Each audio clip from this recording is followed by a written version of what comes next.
안녕하십니까. 클릭이 사람의 유진수입니다. 오늘 이 시간에는 제20대 총선 특집 이제는 정책 선거다라는 주제로 여러분과 함께하도록 하겠습니다.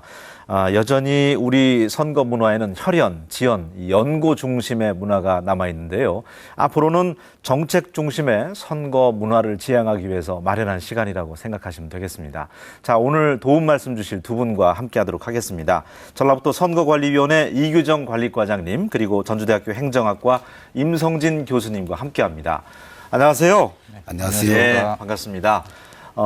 이제 열흘 앞으로 다가왔습니다. 20대 총선. 교수님, 네. 이번 국회의원 선거의 의미를 좀 말씀해 주신다면요. 네, 국회의원 선거는 대단히 중요한 선거입니다. 그것은 국회의원이 법률을 제정하고 예산권을 가지고 있기 때문에 국가 정책 결정에 핵심적인 역할을 하고 있거든요.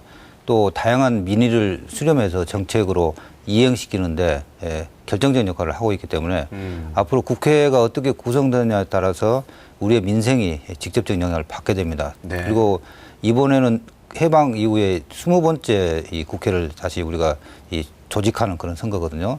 그래서 다양한 이해관계와 급변하는 국제 환경에 대응하기 위해서 성숙한 나이에 이 국회, 20대 국회를 어떻게 구성하느냐가 이번 선거에서 대단히 중요한 우리의 과제 같습니다. 네, 의미에 대해서 말씀해 주셨고요.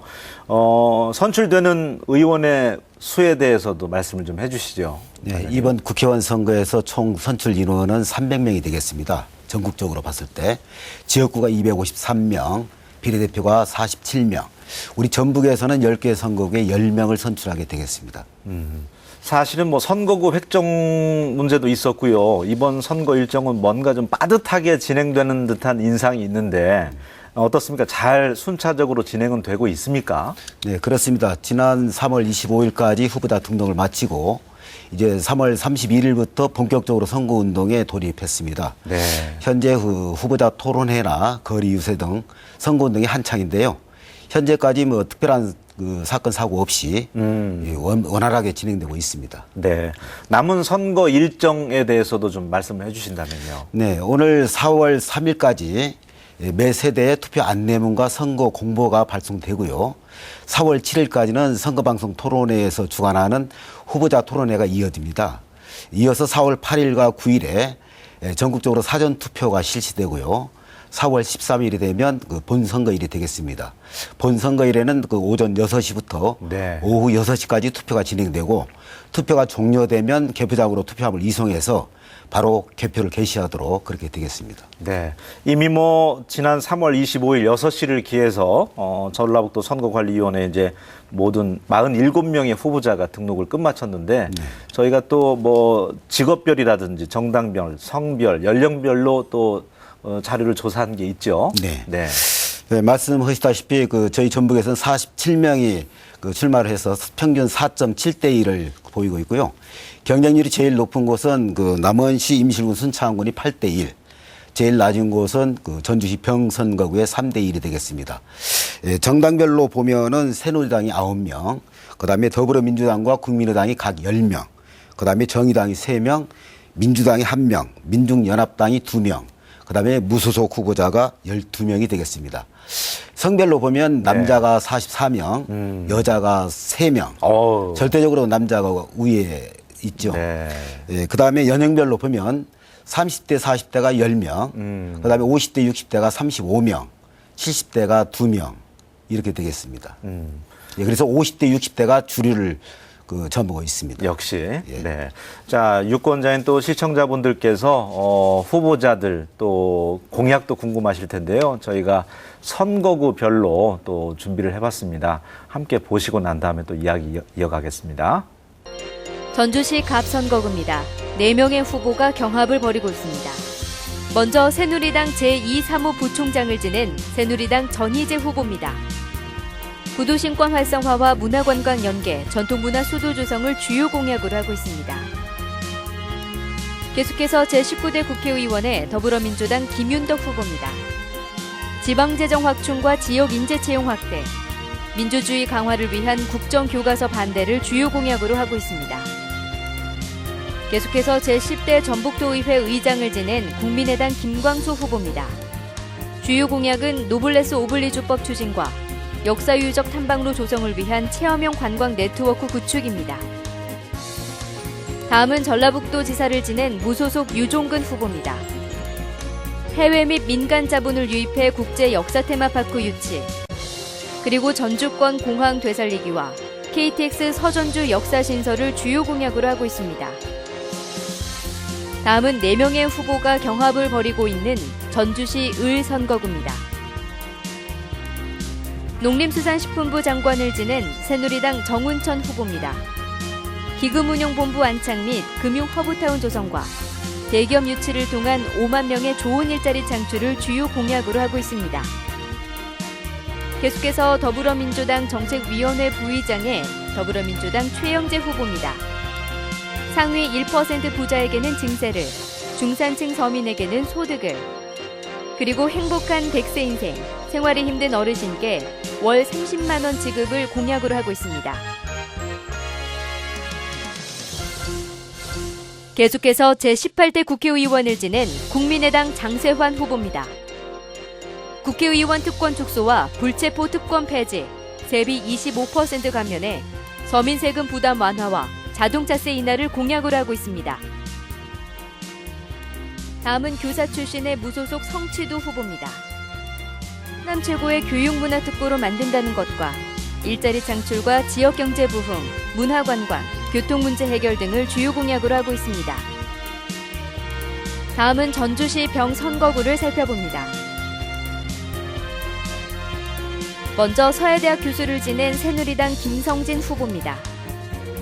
바이오 산업 육성 기반 조성을 위한 전북대 약대 유치와 국제 규모의 농구장 설립, 생활스포츠 지원센터 건립을 주요 공약으로 하고 있습니다.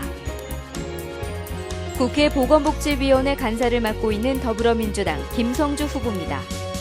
전주혁신도시 금융중심지 지정과 덕진공원 건지산 세계 명소화를 주요 공약으로 하고 있습니다. 다음은 통일부 장관을 지낸 국민의당 정동영 후보입니다. 주요 공약을 살펴보면 전주 동부의 물류센터 스포츠타운 건설과 송천동 농산물센터의 청년파크 건설입니다. 계속해서 군산시 선거구입니다. 총 5명의 후보가 경합을 벌이고 있습니다.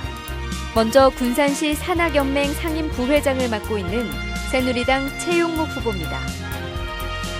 새만금 개발청 군산 유치와 한국 GM 군산 살리기를 주요 공약으로 하고 있습니다. 다음은 고려대학교 교수를 맡고 있는 더불어민주당 김윤태 후보입니다. 군산혁신학교 추진과 지역 분쟁조정 상생협의회 구성을 주요 공약으로 하고 있습니다.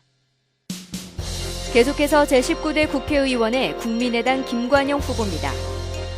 주요 공약은 신고속철도 도입, 노후터미널 현대화로 군산의 교통지도 변경, 그리고 근대 역사문화관광과 해양관광이 어우러진 문화관광벨트 구축입니다. 다음은 민주노총 위원장을 지낸 정의당 조준호 후보입니다. 주요 공약은 기아자동차 제4공장 새만금 유치 10조 원 투자와 해양수산업 부활로 제2의 군산 부흥입니다. 계속해서 군산 미래발전연구소 소장을 맡고 있는 무소속 함은경 후보입니다. 군산산업단지와 새만금 연계 일자리 창출과 학부모와 학생이 상생할 수 있는 교육환경 조성을 주요 공약으로 하고 있습니다. 다음은 5명의 후보가 경합을 벌이고 있는 익산시 갑입니다. 서울 강북경찰서장을 지낸 새누리당 김영일 후보입니다. 주요 공약은 익산시 부채 해결을 위한 정부 전폭적 예산 융단 폭격과 기업 유치, 원광대 공과대학 이전 문제 해결 방안 마련입니다. 계속해서 민주통합당 전북도당 위원장을 지낸 더불어민주당 이춘석 후보입니다. 성장동력 유치로 양질의 청년 일자리 창조와 빈집 특별법 제정 등 시민과 함께하는 도시재생을 주요 공약으로 하고 있습니다.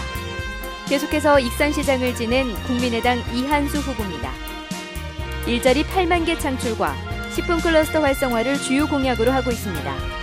다음은 민주노동당 당대표 비서실장을 지낸 민중연합당 전권희 후보입니다.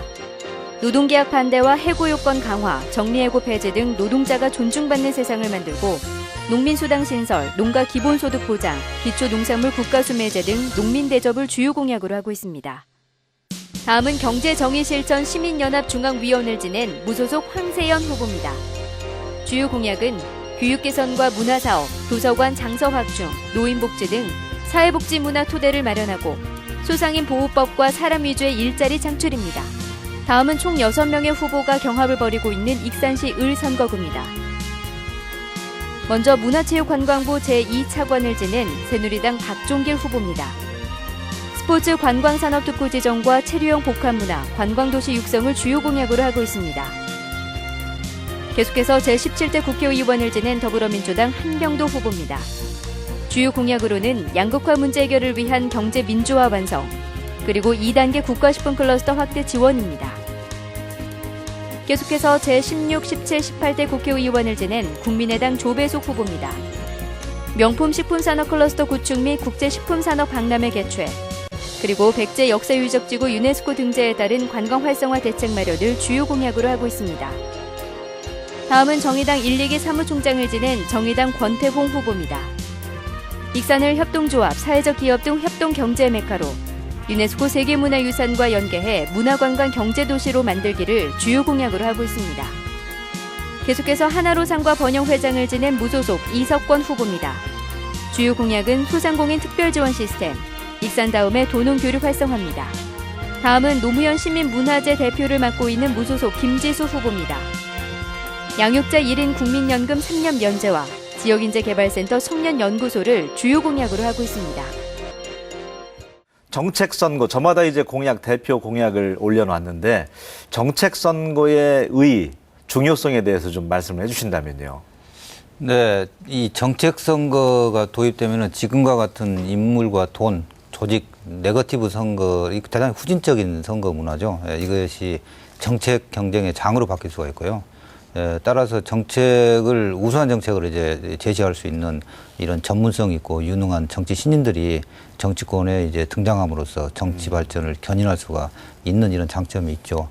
그리고 공약이라는 것은 사실상 정책이기 때문에 어떠한 정책을 보고 유권자가 선택하느냐는 향후에 국가의 국정 방향을 유권자들이 선택하는 거거든요. 그래서 대단히 이제 국가의 정책을 유권자가 직접 참여해서 선택한다는 큰 의미가 있는 것입니다. 따라서 유권자들은 이번 선거에서도 정책을 면밀하게 따져보고 어떤 정책이 가장 좋은 정책이고 합리적이고 실현 가능한 정책인가를 검토를 해야 될 것입니다. 무엇을 그렇게 꼼꼼히 살펴보시나요? 무엇을 그렇게 자세히 들여다보시나요? 보험을 가입할 때도 약관을 꼼꼼하게 살펴보고 물건을 구매할 때도 설명서를 자세하게 살펴보는데요. 이번 20대 총선에서도 후보자들의 정책과 공약을 꼼꼼하게 살펴본다면 제대로 된 지역 일꾼을 뽑지 않을까요? 네, 계속해서 또 남아있는 선거구 후보자들 만나보도록 하겠습니다. 다음은 정읍 고창 선거구입니다. 김대중 대통령 국방비서관을 지낸 더불어민주당 하정열 후보입니다. 한반도 평화와 통일 기반 조성, 어르신 삶과 질이 향상된 행복한 정읍과 고창 만들기를 주요 공약으로 하고 있습니다. 다음은 제18대 19대 국회의원의 국민의당 유성혁 후보입니다. FTA 피해보전 직불과 농업소득보전 직불 등 농어업 직불제도 상향 및 내실화, 그리고 정읍 구절초 향토자원 진흥특구 본격 개발과 고창갯벌 해양생태벨트 조성사업 유치를 주요 공약으로 하고 있습니다. 다음은 고창군수 3선의 무소속 이강수 후보입니다. 주요 공약은 내장 저수지 일원 온천 관광단지 및 식물원 조성, 그리고 고부 영원면 일원의 새만금 배후 첨단 부품산업단지 조성입니다. 다음은 재단법인 김대중 기념사업회 이사를 맡고 있는 무소속 김만균 후보입니다.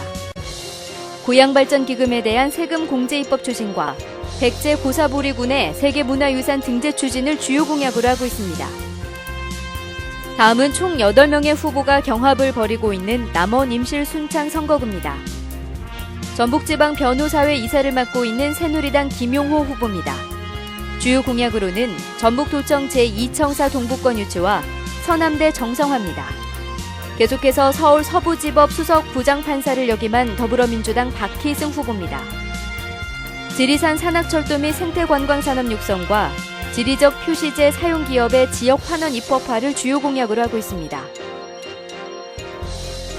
계속해서 국무총리실 공보비서관을 지낸 국민의당 이용호 후보입니다. 임순남 발전위원회를 통한 지역발전도모와 남원 임실순창 광역문화관광벨트 적극 추진을 주요 공약으로 하고 있습니다. 다음은 국민희망시대 대변인을 지낸 민주당 임종천 후보입니다. 풍류문화관광도시 남원, 농산업 동화문학도시 임실순창을 주요 공약으로 하고 있습니다. 계속해서 제8대 9대 전북도의회 의원을 역임한 민중연합당 오은미 후보입니다. 기초농산물 국가수매제 실시로 농민 기본소득 보장과 농민수당 연 240만 원 신설을 주요 공약으로 하고 있습니다.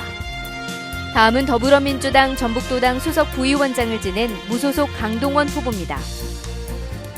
지리산 산악철도 조기 완공과 인순난 연계 지리산권 섬진강권 관광벨트, 동부내륙권 새만금 임실 순창 남원 고속국도 조기 추진을 주요 공약으로 하고 있습니다. 계속해서 주식회사 홍조건설 대표이사를 맡고 있는 무소속 방경채 후보입니다. 주요 공약은 기업 유치를 통한 일자리 창출과 지역 특성화 기업 유치, 그리고 잘 사는 농촌 활성화를 위한 지원 시스템 마련입니다. 계속해서 전주대학교 총동문회 부회장을 맡고 있는 무소속 오철기 후보입니다. 세계 산악올림픽 경기 및 산악 레포츠타운 조성과 고교 무상교육 실현을 주요 공약으로 하고 있습니다. 다음은 김제부안 선거구를 살펴보겠습니다. 먼저 새누리당 김제완주 당원협의회 위원장을 지낸 새누리당 김효성 후보입니다. 주요 공약을 살펴보면 새만금 신항과 철도, 공항, 부안간 증설, 그리고 신포항 주변 개발 사업입니다. 계속해서 김대중 대통령 주치의를 맡았던 더불어민주당 김춘진 후보입니다. 노후소득 보장과 노인 일자리 확대를 위한 제도 마련, 새만금 내부개발 조기 완성과 새만금 규제 완화를 주요 공약으로 하고 있습니다. 다음은 원광대학교 한의학과대학 겸임교수를 지낸 국민의당 김종회 후보입니다. 새만금 조기 확대 구축과 직불제 개선으로 농민소득 증대를 주요 공약으로 하고 있습니다. 계속해서 대통령 직속 의문사 진상규명위원회 조사관을 지낸 정의당 강상구 후보입니다. 농가소득 도시근로자 가구 대비 95% 수준까지 인상과 지역 청년 고용 5% 할당제 도입을 주요 공약으로 하고 있습니다. 다음은 4명의 후보가 경합을 벌이고 있는 완주, 진안, 무주, 장수 선거구입니다. 사단법인 전라북도 시민참여포럼 이사장을 역임한 새누리당 신재봉 후보입니다. 진안 소태정 고개 터널 공사 추진과 공동 종합터미널 유치를 주요 공약으로 하고 있습니다. 변호사 출신의 더불어민주당 안호영 후보입니다. KTX 역사 신설 및 동서횡단철도 조기 착공과 농산어촌 만 65세 이상 버스 무료 및 4군 통합 버스 공영제 시행을 주요 공약으로 하고 있습니다. 계속해서 완주군수를 지낸 국민의당 임정혁 후보입니다. 주요 공약으로는 동서횡단철도 조기 착수와 진안 무주 장수 생태건강특구 조성입니다. 다음은 대구 한의대학교 교수를 역임한 무소속 민경선 후보입니다. 완주군과 무진장 지역, 역동적인 기업, 사람과 기업이 찾는 고장으로 삼봉시 예정지역의 세계적 스포츠타운과 종합병원, 종합경기장 설립을 주요 공약으로 하고 있습니다. 네, 이렇게 해서 10개 선거구 47명의 후보자들과 또 공약까지 살펴봤는데, 언제부터가 이제 익숙해진 단어가 있습니다. 매니페스토. 예. 설명을 좀 해주신다면요. 예, 매니페스토라는 것은 이제 사전에 공약을 제시하고 그 공약이 당선되고 나면 이것을 입법화하겠다는 국민에 대한 문서화된 약속입니다. 그러니까 일종의 계약서입니다. 그래서 이 매니페스토는 원래 이제 영국에서 처음에 1834년에 출범을 한 건데요. 당시에 보수당 당수인 로버트 필이 매니페스토를 처음 제시를 했고, 그 이후에 영국은 이제 선거 때마다 정책 선거가 이제 정치하게 됐고, 네. 특히 이제 1997년도에 이제 당시 토니 블레어 수상에 당선됐었죠. 그래서 매니페스토를 내세워서 그것의 힘에 의해서 재선까지 됐던 그런 대단히 중요한 의미를 가지고 있고, 현재 그 용어는 다릅니다만은 선진국도 가까운 일본을 포함해서 유럽이랄까 일본이라든가 정책 선거를 정착시키는 중요한 역할을 하고 있습니다. 자, 우리나라에서는 지난 2006년 지방선거 때 이제 처음으로 매니페스토 운동이 시작이 됐잖아요. 네. 네. 그렇습니다. 그 2006년 제4회 전국 동시지방선거 때 처음 도입돼서 이제 10년 차를 맞이하고 있습니다. 처음 도입 때에는 시민사회단체 등이 중심이 돼서 정당 후보자, 유권자들의 그 정책 선거 실천을 유도했었는데 이제 10년 차에 접어들었기 때문에 앞으로는 그 정당 후보자 또는 유권자들이 직접 정책 선거 실천을 주도해야 한다. 할 때다. 그렇게 생각을 합니다. 네. 사실은 근데 유권자로서도 어려운 점이 있습니다. 저 역시 뭐 유권자지만 이 공약이 정말 실현 가능성이 있는지 제대로 된 공약인지 참공약 판단하기가 그리 만만치가 않거든요. 네. 어떻게 해야 될까요, 교수님? 네, 대단히 어려운 일입니다. 사실 네. 후보자는 당선되기 위해서 여러 가지 미사 여구를 동원하고 이제 유권자들을 현혹시킬 만한 관심을 끌 만한 온갖 정책은 다 내놓거든요. 근데 막상 당선이 되고 나면은 이제 실제적으로 지켜지는 정책이 이제 굉장히 작습니다. 그래서 유권자들은 현재 이 시대가 가지고 있는 가장 중요한 문제들, 특히 이제 서민의 삶을 직접적으로 해결할 수 있는 이런 좋은 정책들을 이제 제시하는가를 이제 면밀히 봐야 될 것이고요. 네. 또 그 정책들이 합리적인가, 그리고 실행 가능한가, 그런 목표치, 그리고 이것들이 이행될 수 있는 시간적인 제시가 구체화되어 있는가. 그리고 가능하면은 이런 재원 마련을 포함해가지고 모든 게 수치적으로 정확하게 이렇게 제시될 수 있는 이런 공약들이 아니면은 사실 이행되는데 굉장히 어려움이 많거든요. 그래서 그런 부분을 중점적으로 보면은 나름대로 좋은 공약을 선별할 수가 있을 것입니다. 그러니까 빌공짜 공약이 아니기 위해서는 정말 실현 가능성이 있고 또 예산이 들어간다면 그 예산 재원은 어떻게 또 조달할 것인지 또 기간은 어느 정도나 걸리는지 이런 것들을 다 꼼꼼히 보려면 유권자들도 쉽지가 않아요. 예, 그런 이유 때문에 매니페스토에서는 그러한 것들 수치적으로 정확하게 제시한 그런 문서를 반드시 유권자들에게 제시하도록 되어 있습니다. 네. 그렇다면 저희가 이제 기본적인 거는 대표적인 공약을 오늘 다 소개할 수가 없기 때문에 후보마다 2개씩을 공약을 소개를 해줬는데 좀 더 꼼꼼하게 후보들의 공약을 알 수 있는 방법이 있을까요? 예, 그렇습니다. 우선 그 인터넷을 통해서 쉽게 알 수 있는 방법이 있는데요. 중앙선거관리위원회 홈페이지에 들어가시면 그 정책 공약 알림이 사이트가 있습니다. 그쪽에 들어가시면은 그 정당의 주요 정책과 각 선거구별로 후보자 공약을 상세하게 살펴볼 수 있고요. 그 다음에 그 다음이나 네이버 등 그 포털 사이트를 통해서 정책 공약 알아보기를 치면 거기서도 그 조회가 가능합니다. 또 그 인쇄물로는 그 대표적인 것이 이제 매 세대에 발송되는 선거 공보가 있죠.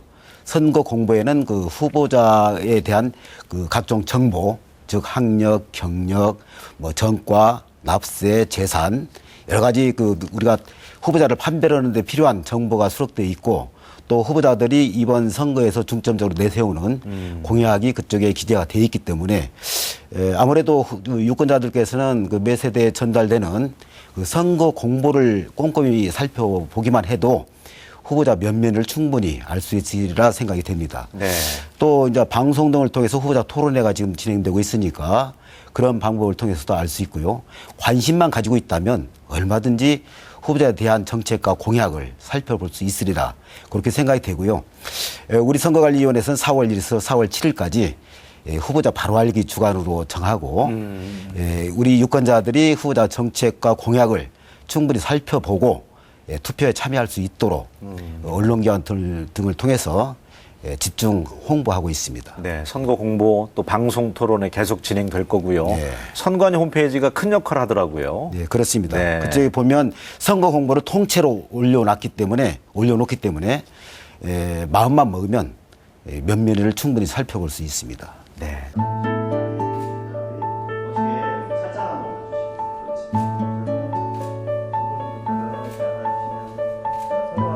자기야, 피곤하지? 우리 결혼 사진인데 예쁘게 나오려면 좀만 참자. 아, 그리고 우리 신혼여행 다녀오고 바로 투표 날인데 우리 어떡하지? 뭘 어떻게 소중한 권리 행사해야지. 아, 그렇긴 한데 누가 나왔는지 어떤 공약이 있는지 전혀 모르는걸? 자기야, 전혀 걱정할 거 없어. 중앙선관위 홈페이지에 들어가면 내가 살고 있는 지역과 출마자를 검색해서 쉽게 확인할 수 있어. 아, 그렇구나. 그렇게 쉬운 방법이 있었네. 결혼하고 처음 하는 투표인데 투표하러 꼭 가자. 이렇듯 많은 사람들이 정책 선거에 이제 공감하고 있는데 우리 이 문화 토대에서는 왜 이렇게 정착이 쉬워 보이지가 않습니까? 네, 뭐 여러 가지 지적할 수 있겠는데 이제 가장 첫 번째로 지적할 수 있는 건 정치권의 책임이 크죠. 표를 쉽게 얻으려는 이런 정치적인 전략들.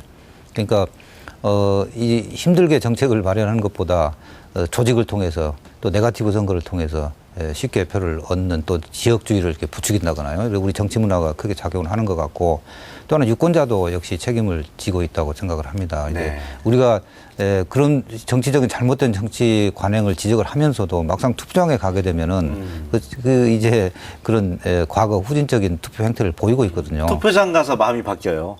네, 그렇죠. 네. 그러니까 평소에 정치 쇄신을 정치 개혁을 이야기하는 유권자들의 요구와 투표의 결과는 항상 일치하지 않거든요. 그래서 유권자들의 변화가 굉장히 중요할 것 같습니다. 그리고 또 제도적으로 볼 때도 이 매니페스토 운동을 가로막는 여러 가지 그런 제도 장치들이 하루빨리 제거가 되어야 될 것 같습니다. 네.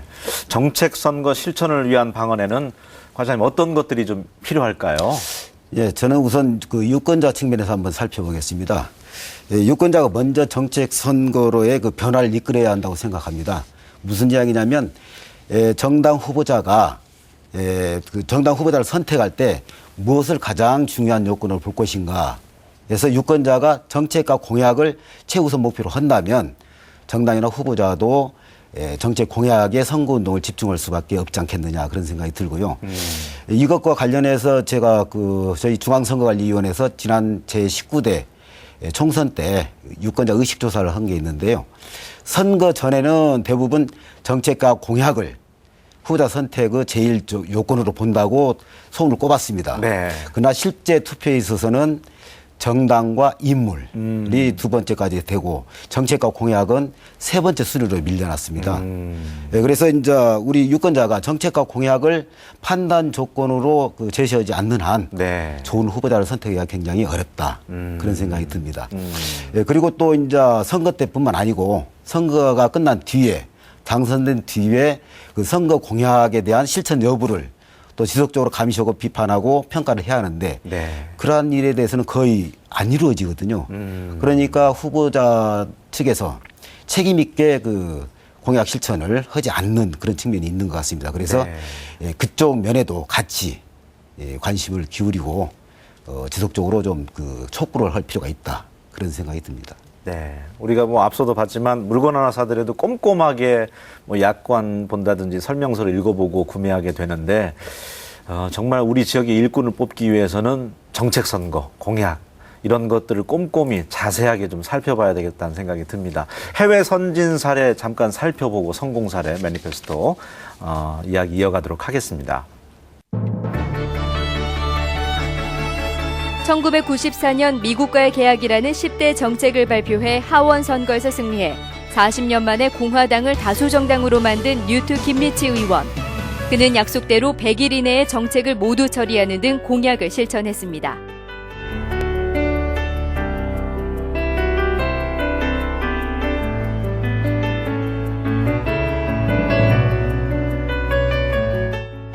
또한 1997년 영국 노동당 당수 토니 블레어가 매니페스토 10대 정책을 구체적으로 제시해 집권에 성공했고 그 후 재집권에도 성공하면서 매니페스토 선거는 더욱 주목받게 됐습니다.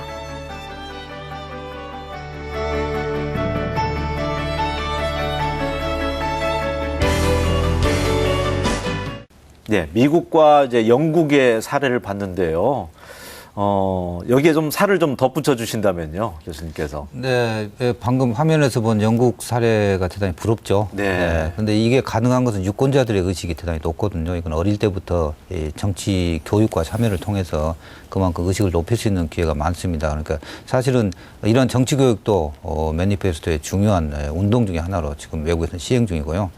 이 매니페스토한 용어는 나라마다 조금씩 다릅니다. 그래서 미국 같은 경우는 플랫폼이라는 이름을 가지고 있고, 독일은 이제 선거 강령, 일본 같은 경우는 이제 정권 공약, 뭐 하여튼 이름은 달라도 다 이제 비슷한 내용의 매니페스토 운동을 지금 시행을 하고 있는데요. 네. 이 영국은 아까 화면에 본 것 외에도 언론인들이 굉장히 적극적으로 참여하고 있습니다. 예, 대표적인 게 이제 BBC 방송이나 네. 예, 가디언 신문사 같은 경우는 예, 사전 공약은 물론이고 집권 기간 내내 이 모든 공약에 대해서 이 직접 그 홈페이지를 이용해 가지고 공약의 점검을 수시로 평가를 하면서 이렇게 진행을 하고 있고 또 그 외에도 여러 가지 이제 단체들 예를 들어서 에브리온이라든가 캐털리스트라든가 이런 NGO 단체들 그다음에 노동조합들 이거 수많은 단체들이 공약을 항상 평가를 하고 있습니다. 또 가까운 일본은 이제 주로 지방선거에서 그 나타나는 공약을 이행을 포함해 가지고 검증을 함으로써 일본 선거 문화가 굉장히 정책 선거로 바뀌어가는데 아주 중요한 역할을 하고 있습니다. 영국은 또 보니까 그 매니페스토 관련돼서 책이 나와 있는데 이게 판매율이 굉장히 높다면서요. 예, 시민들 의식 속에 아예 있나 봐요. 예, 저희들 같으면은 뭐 이 공약집이 나오면은 이 아파트 앞에 이렇게 쌓여 있겠죠. 예, 직접 자기 돈을 지불하고 네. 예, 공약집을 살 만큼 선거에 있어서 유권자들이 그만큼 공약을 잘 살펴보려는 의지가 정치 의식이 이게 그만큼 드러나고 있는 현상이죠. 요 사이 보면 이제 그 초등학교 학생회장 뽑는 데 있어서도 매니페스토 공약 내세워서 이렇게 진행이 된다는 걸 들었는데 이것도 어떻게 보면 생활 속에서 작은 실천이라고 볼 수 있겠죠. 예, 아까 말씀드린 대로 영국이 그런 성과를 가져온 것은 어렸을 때부터 이제 정치 교육이 몸에 배일 수 있게 됐기 때문이거든요. 그래서 네. 우리의 매니페스토 운동도 선거뿐이 아니라 이런 전반적인 정치 교육을 포함한 여러 다방면에서 운동이 이루어진다고 생각을 합니다. 네. 자, 정책 선거. 이제는 정책 선거다라는 주제로 이야기 나눠보고 있는데요. 거기 한 가지 덧붙여서 이제 공명 선거도 굉장히 중요하다고 할 수 있겠습니다, 과장님. 네. 그렇습니다. 그 공명선거라고 한다면은 일단 그 공정한 기회를 주고 정정당당하게 경쟁해서 국민의 그 유권자의 의사가 제대로 반영돼서 선거 결과에 반영되는 선거. 그걸 이제 공명선거라고 할 수 있겠는데요. 네. 공명선거가 되지 못하면은 즉 이제 불공정한 선거가 되겠죠. 불공정한 선거가 된다면은 이제 우리가 대개 불공정한 선거의 대표적인 걸로 금품 향응, 그다음에 후보자 비방이나 허위사실 공표 등을 들고 있는데 이러한 그 선거가 이루어진다면 선거 과정에서 유권자 의사가 왜곡됩니다. 그래서 우리가 원치 않는 후보자들이 선출될 수 있고요. 그렇게 되면은 선거 결과에 승복하지 않는 사태가 벌어지고 그렇게 되면 이제 정치 불안, 사회 갈등, 네. 나아가서는 그 국민 통합까지도 그 저해시키는 요인이 되기 때문에 공명선거는 그 민주정치나 국가 발전을 위해서 반드시 실현돼야 할 덕목이라고 생각합니다. 네, 맞습니다. 그러다 보니까 이제 금품, 흑색 선전, 뭐 불법 선거 개입 이런 것들이 단속이 이번 20대 총선에서는 더 강화가 됐어요. 네, 그렇습니다. 정당 후보자나 유권자들의 그 자유로운 선거 운동은 저희가 최대한 보장을 합니다. 다만 이 공명선거 분위기를 크게 해치는 중대 선거 범죄에 대해서는 엄정하게 대응하고 있습니다. 현재 그 매수 기부 행위든 그 돈 선거, 그다음에 후보자 비방이나 허위사실 공표, 흑색 선전, 그다음에 후보자 추천 관련해서 금품 수수 행위, 그다음에 언론의 그 허위 보도 또는 왜곡 보도, 네. 그다음에 그 불법 선거 여론조사 등 5개 5가지 큰 중대 선거 범죄에 대해서 집중 단속 활동을 펼치고 있고 이러한 범죄들에 대해서 우리가 지금 국민들의 그 신고도 접수받고 있고요. 네. 또 사안에 따라서 이게 위법 행위가 드러나면 그에 상하는 포상금도 최고 5억까지 그 지급해 드리고 있습니다. 그렇군요. 예, 최고 뭐 5억 원까지 신고 포상금도 이제 늘어나게 됐는데 후보자와 유권자가 유의해야 될 점이 있다면 또 덧붙여 주시죠. 네, 우선 저 후보자 경우 우선 어찌됐든 선거법을 준수하고 정정당당하게 경쟁을 해야겠죠. 그렇습니다. 예. 그리고 이제 돈 선거와 관련해서는 후보자 측에서 일단 그 법정 선거 사무원, 그러니까 법적으로 우리 선거 관련에 신고한 선거 사무원에게는 이제 수당과 실비를 줄 수 있는데 이분들을 제외하고 어떤 명목으로라도 선거운동 대가로 금품이나 향을 이익을 줘서는 안 됩니다. 또 선거 때마다 이제 그 선거 브로커들이 또 후보자들한테 접근을 많이 하거든요. 네. 자기가 무슨 표를 많이 갖고 있다 이런 걸 과시하면서 그러나 선거 브로커와 손을 잡는 순간 일단 후보자는 그 굴레에 빠지고 설사 당선되더라도 나중에 그 정치 생명이 끊어지는 사태까지 초래할 수 있기 때문에 각별히 좀 주의를 해야겠고요. 네. 그다음에 이제 일반 유권자의 경우에도 그 후보자들로부터 선거운동이든 아니든 간에 금품이나 향응을 받으면 최저 10배에서 50배까지 과태료를 부과받게 됩니다. 네. 각별히 좀 유의를 하시고요. 또 선거 기간 중에는 그 선거에 영향을 미치기 위한 뭐 향후회나 정치회, 동창회, 각종 야유회 등이 네. 금지되어 있으니까 이 점도 같이 유의를 해 주셨으면 합니다. 네. 어디 뭐 향후회나 또 동호회에서 모여서 밥 먹고 참 민감한 시기라고 보시면 되겠습니다. 그렇습니다. 예. 자기 본의 아니게 연루돼 가지고 불이익을 당할 수 있기 때문에 주의하셔야 합니다. 네.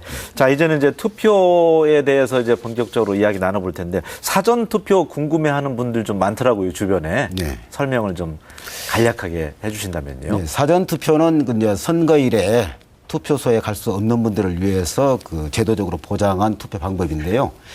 선거일 전 이번 선거 때는 4월 8일에서 4월 9일 사이에 전국 어디에서나 자기가 머무는 곳에서 가까운 읍면 동사무소를 찾아서 투표할 수 있는 방법입니다. 투표 절차도 아주 간소해서 신분증만 가시고 가면 됩니다. 그러면 거기서 통합선거인명부에 의해서 자신의 그 선거구에 투표용지를 받아서 투표하실 수 있습니다. 그렇군요. 자, 그리고 이번 총선에 이제 투표용지가 크고 작은 게 있잖아요. 두 가지 종류인데 네. 가져오셨죠, 샘플을. 네, 그렇습니다. 이번 국회의원 선거에서 투표용지는 그 두 종류입니다. 비례대표 국회의원 선거 투표용지하고 네. 지역구 선거 투표용지 두 종류가 있는데요. 이번에 비례대표 국회의원 선거에는 21개 정당이 후보자 등록을 했기 때문에 네. 여기 지금 모형이라서 20개 정당으로 되어 있습니다. 이거보다 한 칸이 더 많습니다. 21개가 투표소 가시면 보이겠네요. 그렇습니다. 그러니까 이 정도 크기입니다. 실제. 그다음에 이제 요거는 이제 그 지역구 투표용지인데 지난번 선거 때와 달라진 것은 그동안에 이제 후보자 간의 기표란 때문에 둘 이상의 후보자에 걸쳐서 기표했을 경우에 후보자 그다음에 이제 그 유무효 판단에 여러 가지 그 쟁점이 많이 있었는데 그걸 네. 방지하기 위해서 이렇게 후보자와 후보자 사이에 이렇게 좀 사이를 두었습니다. 예, 그래서 이제 이 양쪽에 걸치는 그 기표를 방지하기 위해서 이렇게 했는데 이 비례대표 경우에는 이 간격이 상당히 좁습니다. 네. 워낙 정당이 많다 보니까 그래서 우리 유권자들이 기표를 하실 때 요 기표란에다가 잘 정확하게 보고 하셔야 정확하게 되겠네요. 기표를 하셔야 네. 무효가 되지 않는다는 거 그래서 유의를 하시면 되겠고요.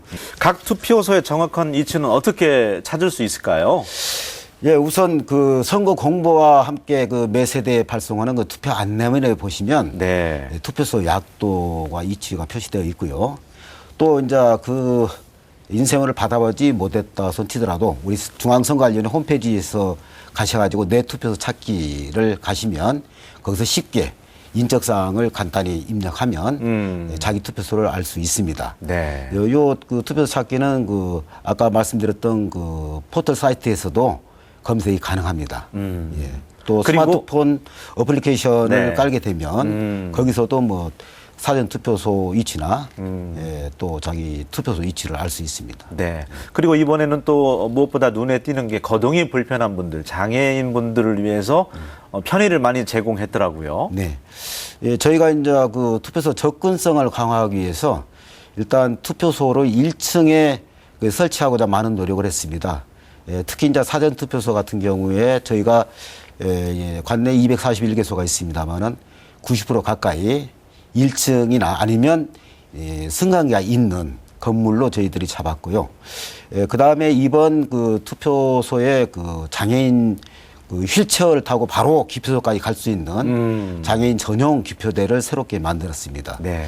또 그 다음에 그 장애인들을 위해서 추가로 만든 용품이 있는데, 요게 이제 그 손에 끼고 할 수 있는 거군요. 예, 말하자면 네. 손이 없는 분들을 위해서 여기다 끼고 할 수 있는 네. 것이고요. 그다음에 요거는 그 양손이 없을 경우에 입으로 입에 물고 예, 기표를 네. 할 수 있는 요게 이제 이번 선거에 처음 도입된 겁니다. 예. 사소하지만 세심한 배려가 예. 아주 좋습니다. 네. 자, 오늘 이 시간 이제는 정책 선거다라는 주제로 여러분과 함께하고 있는데요. 이번 20대 총선과 관련돼서 아마 투표 당일까지 여러 가지가 이제 궁금하실 텐데 그래서 저희가 알쏭달쏭 퀴즈로 한번 만들어 봤습니다. 거의 뭐 여기 나와 있는 문제들은 이제 제가 풀어야 될 것 같은데 자, 첫 번째 2장의 투표용지를 교부받는다. 저희가 뭐 샘플 보여줬으니까 이거는 정답이다. O. 예, 맞습니다. 2장을 받게 됩니다. 긴 거는 비례대표고 짧은 건 지역구. 아까 거기서 그 재보궐선거 지역은 추가된다는 거. 네, 예, 그 점만. 예. 사전 투표를 하려면 미리 신고해야 한다. X. 아, 미리 답을 말씀해 주셨네요. X. 예. 푸는 재미가 있는데. 예, 사전 투표 하는데 미리 신고하지 않아도 네. 예, 신분증만 가지고 가시면 하실 수 있습니다. 사전 투표는 전국 어디에서나 할 수 있다. 이게 문제가 나왔던가요? 예. 네. 그래서 O. O. 자신이 머무는 곳에서 가장 가까운 읍면동사무소나 아니면 읍면동에 설치된 예, 사전투표소에 가시면 그 투표하실 수 있습니다. 4번은 오늘 풀었던 문제가 아닌데요. 학생증은 투표할 때 신분증으로 사용할 수 없다. 학생증은 사용이 안 될 것 같은데 어떻습니까? X. 예, X. 가능합니다. 가능하군요. 아, 학생증도. 예, 요 외에 이제 공무원증이나 여권, 장애인 등록증, 국가유공자증, 기타 이제 그 관공서나 공공기관이 발행하는 사진이 첩부된 증명서면 가능합니다. 그렇군요. 자, 마지막 알쏭달쏭. 투표 시간은 오전 7시부터 오후 7시까지이다. 이 시간을 또 잘 알아야 되잖아요. 이날 뭐 일찌감치 투표하시고 또 어디 가실 분, 또 일이 끝나고 하실 분도 계실 텐데. 예, X입니다. 예. 시간을 다시 한번 알려주시죠. 투표 시간은 그 오전 6시부터 오후 6시까지입니다. 이 사전 투표 때도 마찬가지고 본 선거일의 투표 때도 마찬가지입니다. 네. 이 밖에도 여기에는 안 올라와 있지만 가장 또 궁금해 하시는 게 어떤 거든가요? 한 가지만 더 말씀을 해 주신다면요. 과장님께서. 이제 그 투표소에서 그 투표소 인증샷을 하는 경우가 있습니다. 맞아요. 연예인들도 많이 하고 그러잖아요. 네. 근데 이제 기표소 안에서 인증샷을 하면은 안 되고요. 기표소 밖에, 투표소 입구에 와서 자신이 그 투표했음을 인증하는 것은 가능합니다. 그러니까 투표소 안에 있는 기표소 안에서 인증샷을 찍는 것은 설령 기표가 되지 않았다 손 치더라도 네. 그건 금지되어 있습니다. 어. 예. 그리고 투표소 밖으로 나와서 그 입구에서 기념사진을 찍는 것은 가능합니다. 네. 투표를 독려하기 위해서 기념사진을 촬영해서 이제 보내게 되는데 예. 안에서는 안 되고 밖에서 하는 게 가능하다. 예. 알겠습니다. 자, 20대 총선 이제 열흘 앞으로 다가왔는데요. 우리 유권자인 도민들은 또 어떤 바람이 있는지 각계각층 분들 또 인터뷰 담아봤습니다. 함께 하시죠.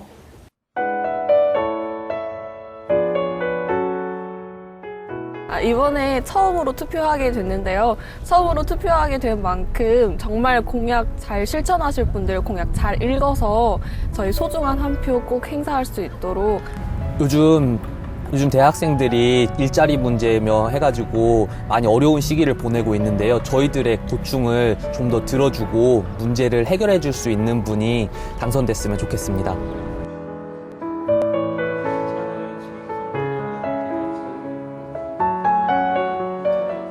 지역에 대한 애착이 강하신 분이 되셨으면 합니다. 그래서 저희 그 지역민들과의 소통도 원활하게 하시고 또 저희 지역민들의 그 삶의 어려운 점이나 애로사항을 자주 들어주셔서 저희 그 애로사항을 해결해 주실 수 있는 분이었으면 합니다.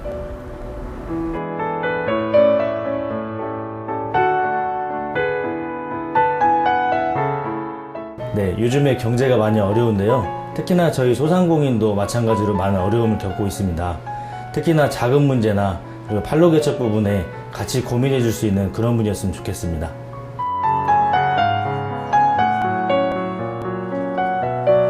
육아지원센터나 아니면 특히 주말에 돌보미 지원을 좀 많이 해주면 저희 육아 문제를 조금 더 잘 해결해 줄 수 있지 않을까. 그게 또 잘 해결이 되면 저희가 직장 일을 하는 데 있어서 좀 편하게 일할 수 있을 것 같아요.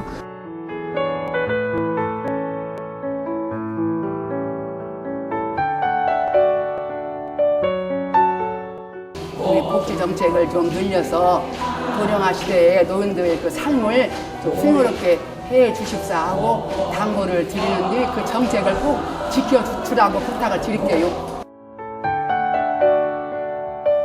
예. 소상공인 비롯해서 각계각층 우리 학생들은 또 일자리 굉장히 원하고 여러 가지 이제 바람들을 담아봤는데 충분히 좀 잘 후보자들에게 전달이 됐으면 좋겠고요. 자, 이번에는 전라북도 선거관리위원회를 꾸려가고 있는 전북 선거관리위원회 장석조 위원장님의 또 당부 말씀 이어지도록 하겠습니다. 제20대 국회의원 선거가 얼마 남지 않았습니다. 우리 헌법은 대한민국의 주권은 국민에게 있고 모든 권력은 국민으로부터 나온다고 명시하여 국민이 대한민국의 주인임을 천명하고 있습니다.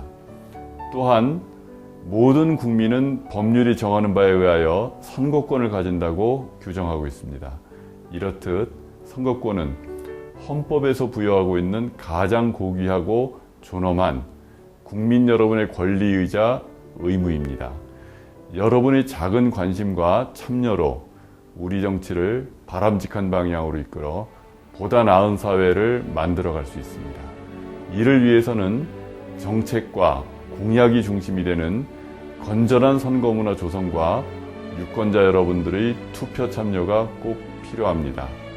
정책과 공약에 대한 바른 판단과 적극적인 투표 참여로 대한민국의 행복한 내일을 만들어 나가는데 다 함께 동참합시다.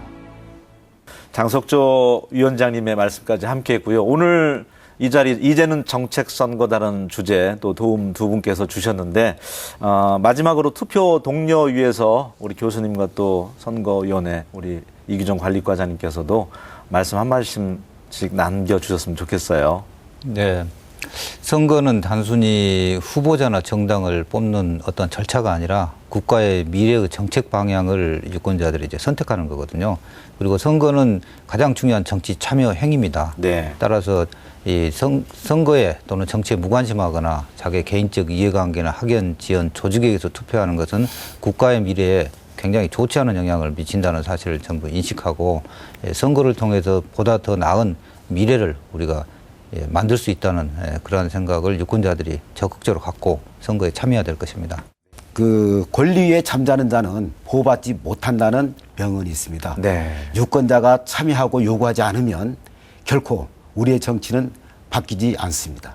네. 권리 위에 잠자는 자 보호받지 못한다는 말이 가슴에 딱 꽂히는 것 같습니다. 오늘 교수님께서도 미국과 특히 이제 영국 사례를 말씀해 주셨는데 이제는 정책 선거다라는 주제처럼 우리도